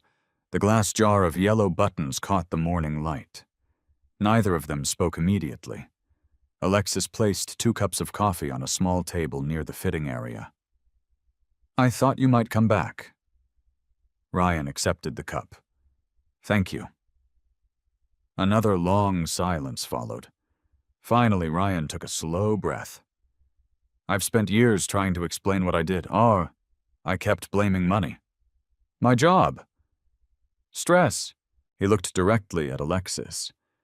But none of those things made me leave. I made that choice. Alexis listened without interrupting. He continued. I thought walking away would make life easier. It only made me smaller. His voice broke slightly. I wasn't just absent. I abandoned all of you. The words hung heavily between them. There was no excuse attached, no attempt to soften them, only truth. Alexis looked down into her coffee. I waited a long time to hear you say that. I know. I should have said it years ago. She nodded. Yes. Outside, employees began arriving one by one. Danielle saw Ryan through the window, but quietly led everyone toward the workroom, giving Alexis privacy. Ryan noticed. They're protecting you. Alexis smiled gently. They're respecting me. He understood the difference. After another moment, Ryan reached into his jacket pocket. I brought something. He placed a folded envelope on the table. Alexis looked at it without touching it. It's not much. I finally found steady work. A warehouse. I've started paying off what I owe. The first thing I wanted to repay was child support. Alexis slowly pushed the envelope back toward him. This isn't about money. I know. But I need to start somewhere. She looked at him carefully. For the first time, I think you actually understand that. Ryan nodded. I do. He glanced around the boutique. You built all of this. Alexis quietly shook her head. No. We built this. Ryan looked confused. She smiled softly. Margaret believed in me? Nathan opened a door. Danielle, Monica, and Evelyn helped it grow. Caleb and Emma carried boxes, folded clothes, and sacrificed weekends. No one builds a life completely alone. Ryan lowered his eyes. And I wasn't there. No. You weren't. Again, there was no anger in her voice, only honesty. That honesty somehow hurt more. Ryan looked toward the glass jar of yellow buttons. I remember the day Emma lost one. Alexis smiled faintly. So do I. I didn't realize something so small could become... He searched for the word. Everything. Alexis stood and walked behind the counter. She opened the familiar drawer, removed the old cookie tin, returned to the table. Ryan immediately recognized it. The cookie tin. She nodded. I've kept it all these years. She opened the lid. Inside lay the original $14, still crisp, still untouched. Beside them rested the tiny yellow button Emma had lost. Ryan stared at them in silence. I never spent either. He looked at Alexis. Why? She answered quietly. Because they remind me where I started. Ryan closed his eyes briefly. I thought those $14 proved I'd tried. Alexis gently picked up the envelope. No. They proved you left. She placed the money back into the tin. Then she picked up the yellow button. But this? Reminded me that something small could still hold a family together. Ryan couldn't hold back the tears anymore. I'm sorry. I know. No. You don't. I've been ashamed every single day. Alexis watched him for a long moment.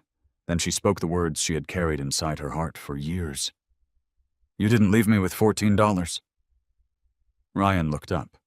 She continued calmly. You left me with the chance to discover who I could become. The sentence filled the room with silence. Ryan covered his face with one hand. He cried openly. Not because she had insulted him, because she hadn't. She had transformed his greatest failure into her greatest strength. Only someone who had truly healed could say those words. After several minutes, Ryan finally spoke again.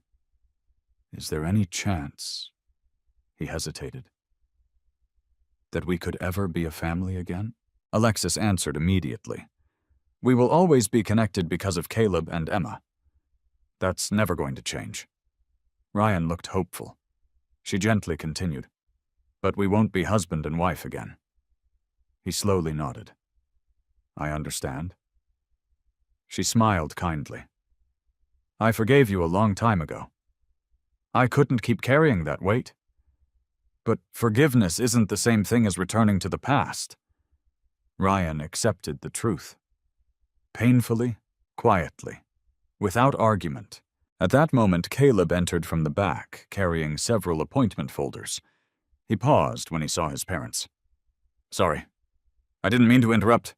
Alexis smiled. It's all right. Ryan stood. Caleb. His son waited patiently. I know I can't make up for what I missed. No. You can't. Ryan nodded. I was hoping... Maybe someday we could have lunch. No pressure. Just talk. Caleb thought for several seconds. I think we can do that. Ryan's eyes filled again. Thank you. Emma hurried into the room moments later carrying fresh flowers. She smiled when she saw Ryan. Hi. Hi, sweetheart. She walked over. Without hesitation, she reached into the glass jar and selected a yellow button. She placed it gently into Ryan's hand. You forgot yours yesterday. Ryan stared at the tiny button resting in his palm. I guess I did. Emma smiled. Now you can remember too. He closed his fingers around it carefully. I will. As business hours approached, Ryan walked toward the entrance. Before leaving, he turned back once more. The boutique buzzed gently with life. Employees prepared for customers. Caleb organized schedules. Emma arranged flowers. Alexis greeted everyone with the same calm confidence she offered every person who entered her shop. Ryan finally understood. Some stories cannot be rewritten, but they can still end with grace. He quietly stepped outside. The door closed behind him. Inside, life continued. Not because the past had disappeared, but because forgiveness had allowed everyone to keep walking forward. 2 years later, the classroom at the back of Alexis Hughes's boutique was filled with nervous smiles. 12 sewing machines stood in neat rows. Fresh notebooks rested on every table. Along one wall, Caleb had expanded the wooden display that once held handwritten customer stories. Now hundreds of cards covered the surface. Some described repaired clothing, others described repaired families. Many spoke about repaired confidence. The final card, written in careful handwriting by Emma, simply read, "Hope can be stitched too." Today was graduation day for the boutique's first complete training program. What had begun as a conversation around a small work table had become something much larger. Every 6 months, the program accepted parents rebuilding their lives after unemployment, divorce, illness, or financial hardship. The tuition was free. The expectation was simple. Learn the craft. Help someone else when your own life became stable. Alexis believed kindness should continue traveling long after the person who first offered it had gone. The graduates gathered quietly as family members filled folding chairs. Danielle sat proudly beside her daughter, who was now old enough to help customers after school. Monica hugged former classmates. Evelyn adjusted graduation ribbons one final time, insisting every detail mattered.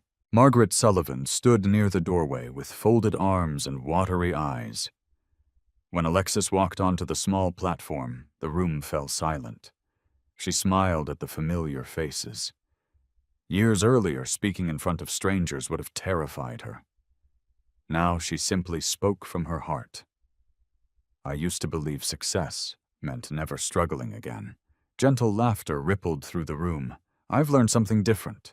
Success means being able to help someone else through the struggle you already survived." She looked toward the graduates. "Every one of you arrived carrying a different story.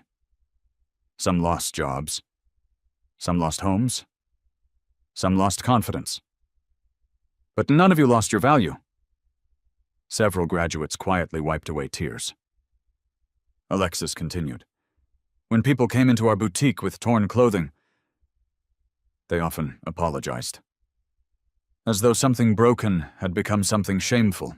She shook her head gently. "Broken simply means something needs care.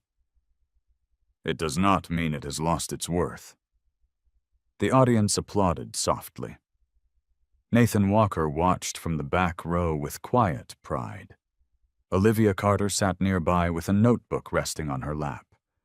She had covered the boutique from its earliest days. Now she wanted to write one final story, not about a business, about a legacy. After the ceremony, Alexis called each graduate forward one at a time. Instead of handing them expensive gifts, she presented each person with a small cloth pouch. Inside rested a single yellow button, the same kind that had once fallen from Emma's little jacket years ago. Every graduate looked puzzled. Alexis smiled. "When I had almost nothing. One tiny button reminded me that small things matter. I want each of you to carry this. Not because it's valuable, but because you'll meet people who believe their lives are too damaged to begin again. When that day comes, show them this, and remind them that rebuilding always begins with one small step." The room stood together in applause. Margaret quietly leaned toward Nathan. "Who would have imagined all this?" Nathan smiled. "I don't think Alexis imagined it either." Across the room, Emma helped children decorate small fabric bookmarks, while Caleb organized certificates for the graduates. The boutique buzzed with conversation. No one wanted to leave. Late that afternoon, after most guests had gone home, someone entered quietly through the front door. Ryan Hughes. He paused respectfully near the entrance. He had not been invited to speak. He hadn't expected to be. Over the past 2 years, he had slowly rebuilt relationships with Caleb and Emma. Monthly lunches had become regular conversations. Birthday celebrations no longer felt awkward. Trust had returned carefully, one small step at a time, exactly the way healing always had in this family. Ryan approached Alexis after the last graduate departed. "I didn't want to interrupt." "You didn't." He looked around the empty classroom. "You've helped a lot of people." Alexis smiled. "A lot of people helped me first." Ryan nodded. "I finally understand that." He reached into his wallet. The yellow button Emma had given him years earlier remained safely tucked inside a transparent card sleeve. "I still carry it." Alexis smiled warmly. "I thought you might." Emma walked over and laughed. "You haven't lost it." Ryan grinned. "Not this time." Even Caleb smiled. The tension that once filled every conversation had quietly disappeared. Not because the past had changed, because everyone had chosen what to do with it. As evening settled over Easton Town Center, employees locked the boutique for the night. Only family remained inside. Alexis walked behind the register one final time. She opened the familiar drawer, removed the old cookie tin. Everyone gathered around. Ryan had never seen its contents since the morning Alexis showed him years earlier. Inside still rested the original $14, still untouched, still perfectly preserved. Beside them lay the tiny yellow button that had started everything. Emma laughed softly. "We should probably frame them." Caleb nodded. "They're part of company history." Alexis looked at both of her children. "I don't think they're company history. They're family history." She gently closed the tin. Not because the memories needed hiding, because they no longer controlled her. Outside, the lights of Easton Town Center reflected against the boutique windows. Customers passing by paused to admire the display. The glass jar of yellow buttons still stood in the center, just as it always had. A young mother walking past with her daughter stopped to read the wooden sign. "Every story deserves another stitch." The little girl looked up. "Mom, what does that mean?" Her mother smiled. "I think it means people deserve another chance." Inside the boutique, Alexis heard the child's voice through the partially open door. She smiled quietly. Perhaps that little girl would never know the story behind the sign. She didn't need to. If she remembered the lesson, that was enough. Alexis slipped her arm around Emma while Caleb locked the front door. Ryan stood a respectful distance away, grateful simply to be included in the moment. No one spoke as they walked together toward the parking lot. The silence felt peaceful, not empty. Above them, the evening sky slowly darkened. Ahead of them stretched a future none of them could have imagined on the day $14 and a tiny yellow button were placed inside a cookie tin. Sometimes the smallest beginnings create the strongest foundations. Sometimes the deepest heartbreak becomes the place where compassion is born. And sometimes when people choose courage one small step at a time, they discover that the most beautiful lives are not the ones that were never broken. They are the ones lovingly stitched back together. The most valuable things in life are rarely measured by money. Sometimes they begin with something as small as a forgotten button, a few dollars, a kind word, or a person who chooses to believe in us when we have stopped believing in ourselves. Alexis' journey reminds us that our greatest strength is not found in avoiding hardship, but in deciding what hardship will make of us. Pain can turn into bitterness, or it can become compassion. Loss can become an excuse to give up, or it can become the foundation for a new beginning. Every choice we make, no matter how small, has the power to shape not only our own future, but the lives of people we may never expect to touch. Success is never about proving others wrong. It is about becoming someone who lifts others up along the way. And forgiveness does not erase the past. It frees us from allowing the past to control our future. No matter where you are today, remember this: your story is not over. As long as you are willing to take one more step, learn one more lesson, or offer one more act of kindness, there is always another chapter waiting to be written. Sometimes the most beautiful lives are not the ones that were never broken. They are the ones patiently, lovingly stitched back together. If this story touched your heart, we'd love to hear from you. Share your thoughts or your own life experience in the comments below. Your story might inspire someone who needs hope today. And if you enjoy meaningful stories about resilience, kindness, and second chances, don't forget to like this video, subscribe to the channel, and turn on the notification bell so you never miss our next inspiring journey.